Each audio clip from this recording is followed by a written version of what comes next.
ជំរាបសួរសួស្តីនៅពេលដែលយើងឃើញលឺសូគេនិយាយរឿងអីដែលកុហកបានន័យថា mensonge យ៉ាងហ្នឹងណា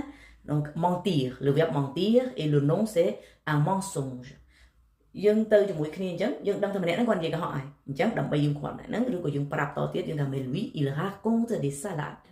raconter des salades salade យើងញ៉ាំណា raconter des salades ហ្នឹងមួយបានន័យថា lui il ment lui il dit des mensonges គាត់និយាយពាក្យកុហកច្រើនគឺគាត់កុហកមួយទៀតកាលណាដែលយើងមានអញ្ចឹងទៅយើងថាតែ quelle salade salade នេះជានំ féminin ហើយ singulier quelle salade បានន័យថាអូឡាឡាមេច្បុកច្បល់ដល់កមក confusion គឺច្បុកច្បល់គ្នា mélanger គ្នាមិនដឹងជាបាយបិណ្ឌបាយបាត់អីណានិយាយថាអូឡាឡាមេ mélanger partout ça veut dire quelle salade ឧទានសាប់ទៀត donc អាហ្នឹងមួយទៀតនៅពេលដែលយើងឃើញគេមកដល់អញ្ចឹងគាត់កំពុងតែនិយាយរឿងអីមួយណាគាត់ថាអូអានេះវាអញ្ចេះកំពុងតែបញ្ចុះបញ្ចូលគេ